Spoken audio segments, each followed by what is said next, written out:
اسی جگہ سے جہاں سے لوگ لوٹتے ہیں۔ یہ وہی بدعت ہے جو ختم کی گئی ہے کہ اب کوئی قریشی، کوئی ہاشمی، کسی کو کسی پر کوئی فوقیت نہیں ہے، تمام لوگ برابر ہیں۔ جہاں باقی لوگ جاتے ہیں عرفات سے لوٹتے ہیں تو تمہیں بھی عرفات میں جانا ہو۔ عرفات سے ہی سب لوگ لوٹیں گے، اور لوٹنے کا جو ہے وہ الگ الگ جو ہے وہ کیٹیگری نہیں ہوگی کہ فلاں فلاں جو ہے وہ پہلے لوٹ آئے اور بعد میں جو ہے باقی جو ہے وہ فلاں جگہ سے لوٹ آئے، ایسا نہیں۔ پھر اللہ فرماتا ہے اللہ سے واستغفروا، اللہ سے معافی مانگو، توبہ کرو۔ آگے نہیں کرتے۔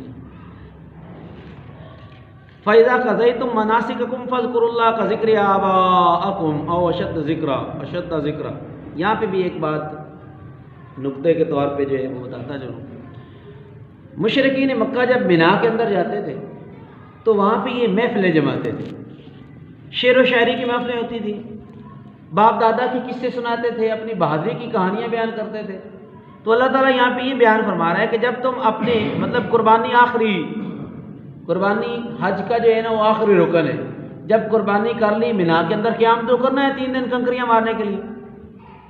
2 دن تو مار رہی ہیں کنکریاں، تیسرے دن البتہ علماء کرام یہ کہتے ہیں کہ اگر کوئی طلوع فجر کے فوراً بعد آفتاب طلوع ہونے سے پہلے جو ہے وہ کنکریاں مار کے واپس چلا جاتا ہے تو اس میں کوئی حرج نہیں ہے۔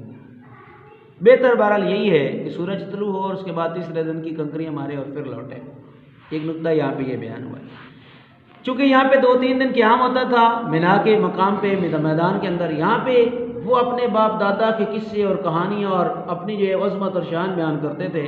تو اللہ فرماتا ہے کہ جب تم حج کے مناسک سے فارغ ہو جاؤ تو اللہ کا ذکر کرو جس طرح اپنے باپ دادا کا ذکر کرتے ہو، بلکہ اس سے بھی زیادہ ذکر کرو، کیونکہ ہدایت تو تمہیں اس نے دی ہے نا، سکھایا تو تمہیں اس نے۔ اور پھر یہاں پہ آگے 2 لوگوں کا تذکرہ ہو رہا ہے۔ ایک وہ بندہ ہے جو کہتا ہے کہ اللہ مجھے دنیا کی بھلائیاں، دنیا کی خوشیاں دے دے۔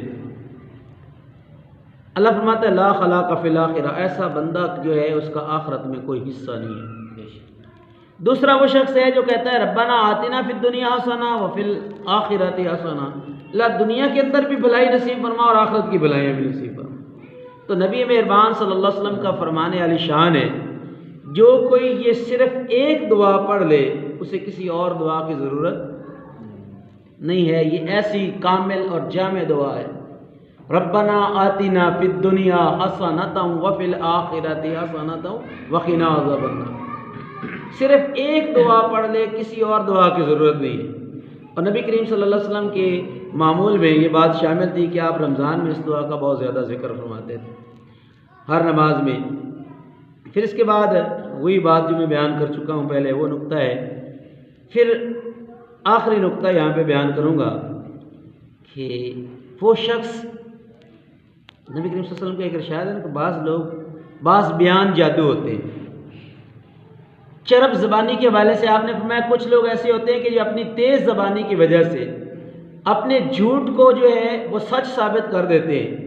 اگر میرے سامنے انہوں نے ایسا کر کے کوئی فیصلہ اپنے حق میں کروا لیا تو یاد رکھیں کہ آخرت میں ان کا ٹھکانہ جہنم ہے۔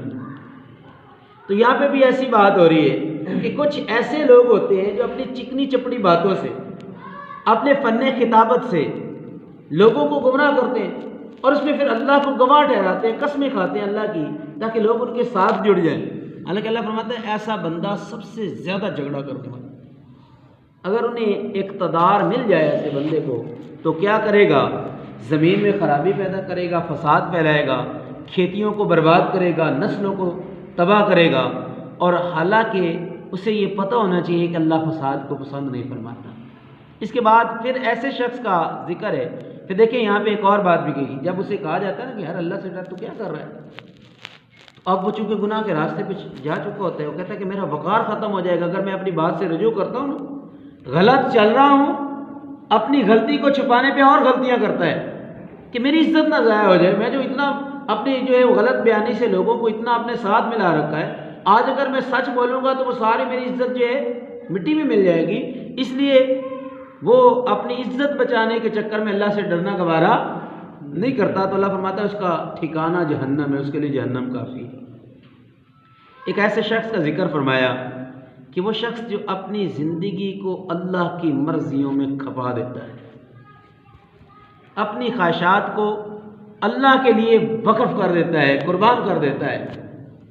تو ایسے بندوں کے لیے اللہ فرماتا ہے واللہ رؤوف بالعباد، اللہ ایسے بندوں کے لیے انتہائی مہربان ہے. آخری بات کر کے ختم کرتے ہیں کہ اللہ فرماتا ہے کہ ادخلوا فی السلم کافہ. چونکہ پیچھے جو ذکر ہوئے ہے وہاں پہ جو مشرکین کی بدعات تھی ان کا کلا کما کرنے کے بعد اور ان کی جڑ کاٹنے کے بعد ان کی اصلاح کرنے کے بعد اللہ تعالیٰ فرماتا ہے کہ اب تم مسلمان ہو، مومن ہو، اللہ نے تمہیں ہدایت دے دی ہے، کامل دین تمہارے پاس ہے.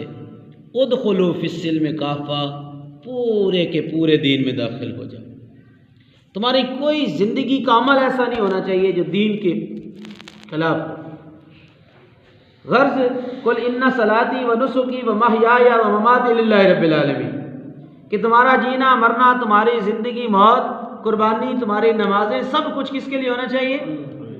جو اللہ تعالیٰ نے تمہیں سکھا دیا ہے اس سے اگر کوئی 1 انچ کی بھی ہٹ کے اپنی مرضی اور اپنی خواہش کے مطابق زندگی بسر کرو گے تو اس کا مطلب یہ ہوگا کہ تم پورے کے پورے اسلام میں داخل نہیں ہو. فرمایا ولا تتبعوا خطوات الشیطان، شیطان کے قدموں کی پیروی نہ کرو، یعنی شیطان کے پیچھے نہ چلو، کیونکہ وہ تمہارا کھلا کھلا دشمن ہے.